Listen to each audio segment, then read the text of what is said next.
Prime minister की security बहुत prime level की होती है, सबसे बेस्ट सिक्योरिटी मानी जाती है।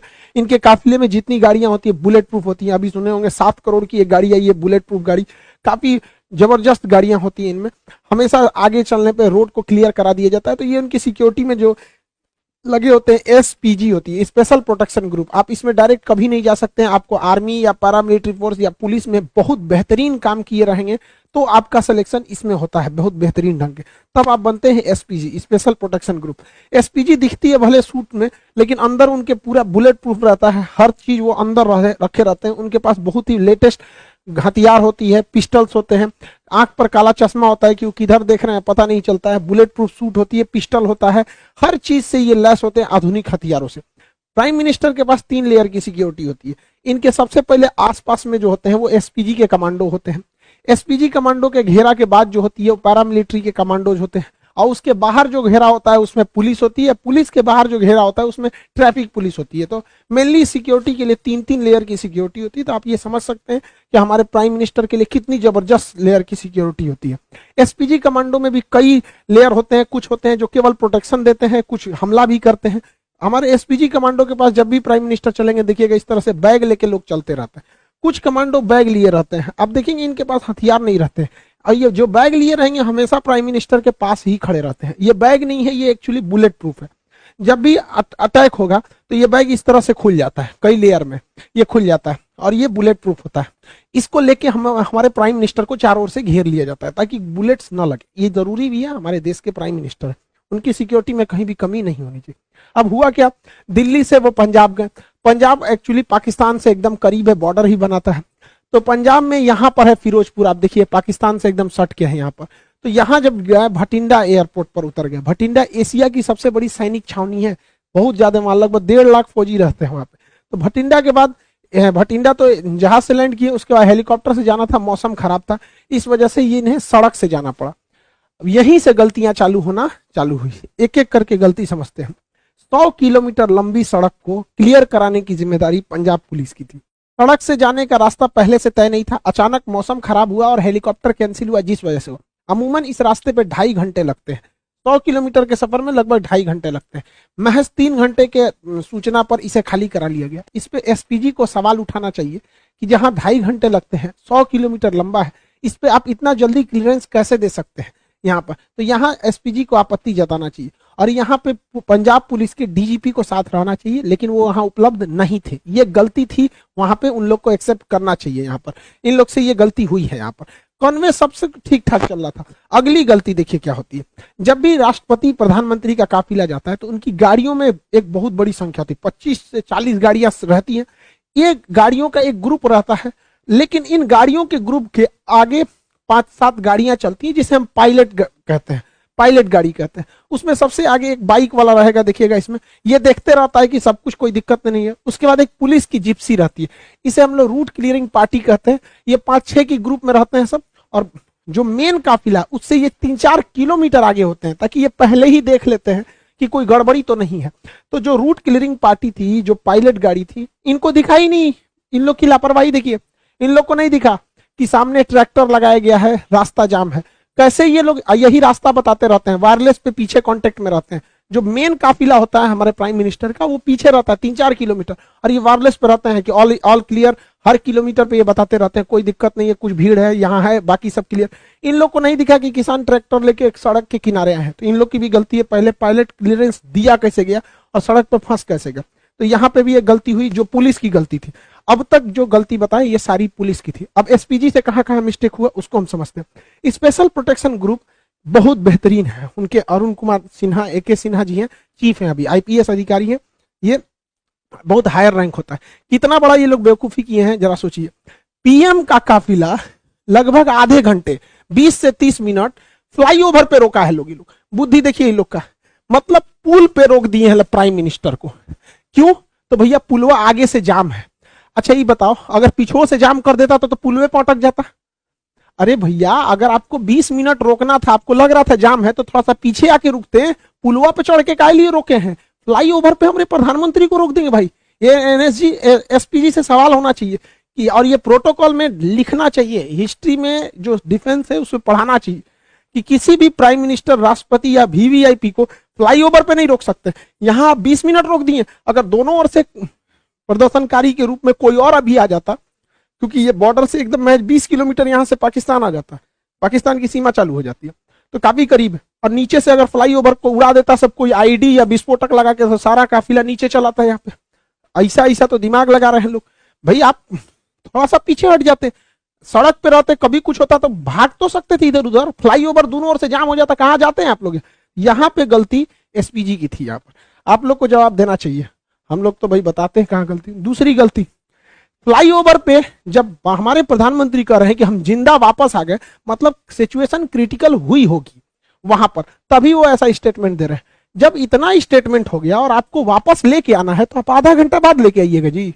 एसपीजी वाले लोग आप जवाब दीजिए कि हमारे प्राइम मिनिस्टर अंदर बैठे हुए हैं यहाँ पर। अब देखिए हल्का सा मास्क दिख रहा होगा आपको। जब यू टर्न लेना है, देखिए कि आगे किसान है, इंटेलिजेंस रिपोर्ट आपको पहले से पता होगी, माहौल देख लीजिए क्या है क्या नहीं, तुरंत लेके हटिए। 2 से 3 मिनट हो गया, हाँ भाई खत्म, कैंसिल हुआ रैली, कैंसिल हुआ प्रोग्राम, हम वापस लेके आएंगे। तो एसपीजी हमारे प्रधानमंत्री को आधा घंटा रोक के रखेगी।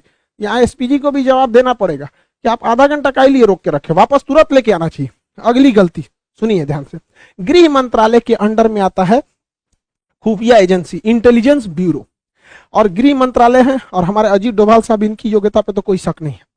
लेकिन इंटेलिजेंस ब्यूरो और रॉ तो खैर बाहर में काम करती है, लेकिन यहां जिम्मेदारी टोटल इंटेलिजेंस ब्यूरो। ये इंटेलिजेंस ब्यूरो को ये पता होना चाहिए कि जब जहाज हवाई मार्ग से मार्ग जब कैंसिल हुआ है, तो जो रास्ता जा रहा है वो ग्रामीण मालवा होके जा रहा है भटिंडा के लिए, भटिंडा से ग्रामीण मालवा होते हुए ये हुसैनी वाला और फिरोजपुर जा रहा है। और ग्रामीण मालवा का जो क्षेत्र है वो एकदम हॉट पॉइंट बना हुआ है प्रदर्शनकारी के लिए।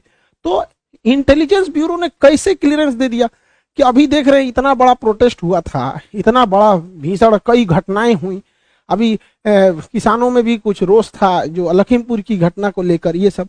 तो इंटेलिजेंस ब्यूरो को क्लियरेंस कैसे दे दिया कि भैया उस रूट से ले जा रहे हो जहां प्रदर्शन का केंद्र बना हुआ है, वो भी हमारे प्रधानमंत्री को। प्रधानमंत्री देश का होता है, किसी पार्टी का नहीं होता है, तो देश सर्वोपरि होना चाहिए। तो इंटेलिजेंस ब्यूरो का भी यहाँ फेल्योर है, सबको जवाब देना चाहिए यहाँ पर। लेकिन मीडिया वाले ये सब सवाल तो पूछेंगे नहीं। हालांकि प्रधानमंत्री जब वापस आए तो उन्होंने हमारे प्रेसिडेंट साहब से भी मुलाकात किया। अब इस पे अटकलें ये भी लगाई जा रही है कि आर्टिकल 356 लगा के राष्ट्रपति शासन यानी राजकीय आपात स्टेट इमरजेंसी लगाई जाएगी। हालांकि ये इतना आसान नहीं है, और लगा देता तो भी ठीक है था। इलेक्शन होने वाला है, प्रेसिडेंट रूल रहने के बाद थोड़ा सा ठीक ठाक से रहता है। हालांकि ये बहुत वर्स्ट कंडीशन में ही ये इसे लगाया जा सकता है। गृह मंत्रालय ने भी पंजाब सरकार से मांगा है कि आखिर ऐसी क्या गलती थी कि मुख्यमंत्री वहां से रिसीव करने नहीं आए। तो मुख्यमंत्री का अपना कहना है कि कोरोना प्रोटोकॉल को लेकर जूम में थे, रैली भले करेंगे लोग, वहां कोरोना प्रोटोकॉल नहीं लगेगा, लेकिन प्रधानमंत्री के लिए कोरोना प्रोटोकॉल लगेगा। दूसरा कि मुख्यमंत्री को छोड़ो, हटाओ भैया, तुम आए चाहे ना आए, राजनीतिक मैटर है, लेकिन उस राज्य के डीजीपी को कि प्रधानमंत्री के काफिले में सबसे आगे रहना पड़ता है। और डीजीपी जहां रहेगा, पुलिस प्रशासन ऐसे ही रहेगी, क्योंकि किसी भी राज्य का सबसे बड़ा हेड होता है DGP, director general of police.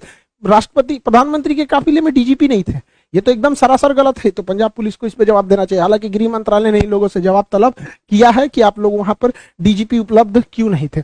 लेकिन लौटते समय जो कहा जा रहा है कि प्रधानमंत्री ने किसी अधिकारी को कहा कि अपने मुख्यमंत्री को थैंक्स कहना कि हम जिंदा वापस आ गए, ये स्टेटमेंट थोड़ा सा अलग है।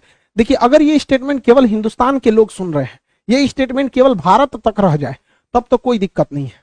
लेकिन जरा सोचिए, एक विदेशी मीडिया जब इसे सुनेगी तो क्या सोचेगी कि कोई प्रधानमंत्री अपने देश में कह रहा है कि हम सुरक्षित जिंदा वापस आ गए।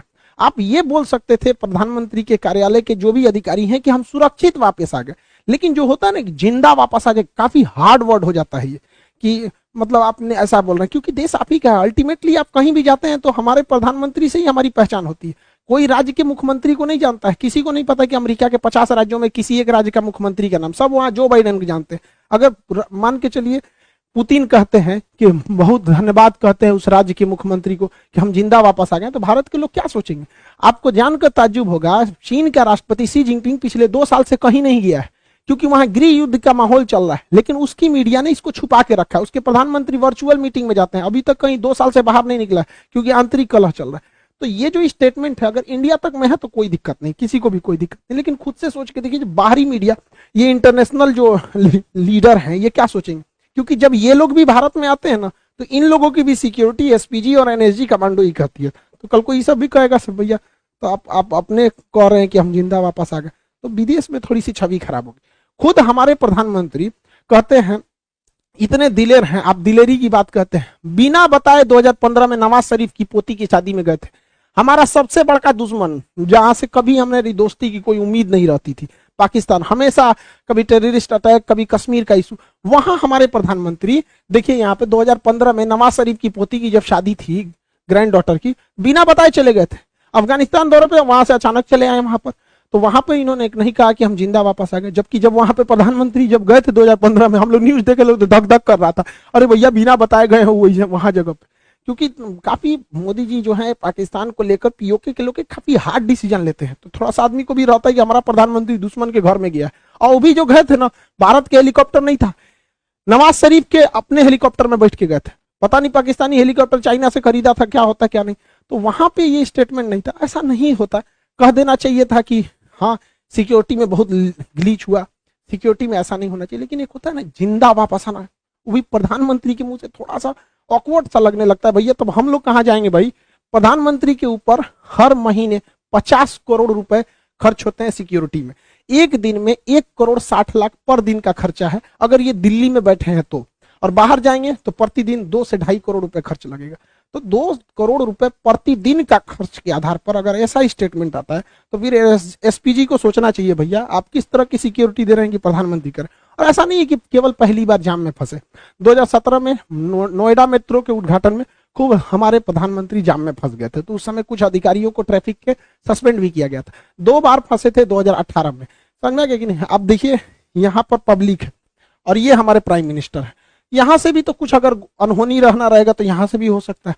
यहाँ पे अब यहीं पे देख लीजिए, यहाँ हमारे नितिन गडकरी साहब हैं, सड़क परिवहन मंत्री, यहाँ प्राइम मिनिस्टर, यहाँ पे पब्लिक इतनी ज्यादा, यहाँ पे भी इतना नहीं है, सिक्योरिटी बहुत सजग रहती है। अब वो जमाना नहीं है इंदिरा गांधी वाला या फिर राजीव गांधी वाला, लेकिन फिर भी देश के प्रधानमंत्री की सुरक्षा के साथ ऐसा खिलवाड़ अच्छी बात नहीं है। जो भी है गलत है उसको सजा देनी चाहिए, और रूल बुक में इसको रखना चाहिए कि कभी किसी फ्लाईओवर पे आधा घंटा तक किसी प्रधानमंत्री को वेट नहीं कराना चाहिए, और दोनों लग से प्रदर्शनकारियों को भी दूर रखना चाहिए हमारे काफिले से। बताइए, महज कुछ दूरी पर थे प्रदर्शनकारी, वहां से दिख रहे थे, और जो उनके समर्थक हैं हमारे प्राइम मिनिस्टर के, उन लोगों को भी कहते हैं कि तू लोग भैया काहे लिए उतना पास चलाया। यहाँ देखिए ये एसपीजी खड़ा है, ये हमारे प्रधानमंत्री की गाड़ी है, इसमें बैठे हुए हैं, ये उनके समर्थक है।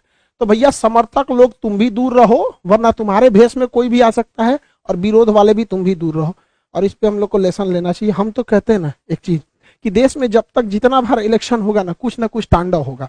आप देखिए बंगाल इलेक्शन में हुआ था, कितना वायलेंस हुआ, जब जब इलेक्शन होगा तब तब ऐसा होता रहता। हम तो कहते हैं कि इलेक्शन एक ही साथ होना चाहिए, स्टेट का भी और सेंट्रल का भी। जैसे 2019 में इलेक्शन हुआ तो जब लोग वोट डालने गए उसी समय वो सीएम का भी चुनाव करा लेते हैं, एक ही कमरे में 2 ईवीएम मशीन लगा देते। बार बार इलेक्शन कराने पे हमारे जो नेताओं को काम करना चाहिए वो भी नहीं करते, हर 3-4 महीना का गैप देके इलेक्शन में बिजी हो जाते हैं। अब जैसे 2024 में इलेक्शन होना है तो 2024 में ही क्या कर दीजिए भैया, अब एक ही साथ राज्यों का भी इलेक्शन करा लीजिए। ईवीएम जो मशीन होती है, ईवीएम मशीन यहाँ पे 2 लगा दीजिएगा। हाँ भैया पीएम वाला चुनाव है, लोकसभा का दे दीजिए, यहाँ सीएम वाला चुनाव है, दोनों वोट दीजिए, एक साथ खत्म करके बैलेंस कीजिए। इससे 60,000 करोड़ रुपए की बचत होगी। राज्यों के चुनाव में 60,000 करोड़ रुपए का खर्चा होता है। इस पैसे से सारे किसानों का कर्जा माफ किया जा सकता था, एक बहुत बड़ी समस्या खत्म हो जाती। आपको क्या लगता है कि सेंट्रल और स्टेट दोनों का इलेक्शन एक साथ होना चाहिए कि नहीं? बार बार हम कब तक लड़ते रहेंगे, एक दूसरे के नाम पे, पार्टियों के नाम पे लड़ेंगे, कभी मजहब के नाम पे लड़ेंगे, कभी जाति के नाम पे लड़ेंगे, कभी पढ़ाई लिखाई की बात होती तो भैया 5 साल में एक बार लड़ लो, फिर मिलजुल के रहो अच्छे से। सेंट्रल वाले भी पूरा काम करते रहे, आधा समय तो चुनाव में बिजी रहता है। खैर जो भी हुआ गलत हुआ, प्राइम मिनिस्टर के साथ ऐसा नहीं होना चाहिए। हम लोग को भाई जहां जहां गलती हुई वो हम बताएं, कौन गुनहगार है उसको सजा देना सेंट्रल का काम है, सेंट्रल अच्छे से करेगी। आई होप आप समझ गए होंगे। मिलेंगे नेक्स्ट क्लास में। जय हिंद।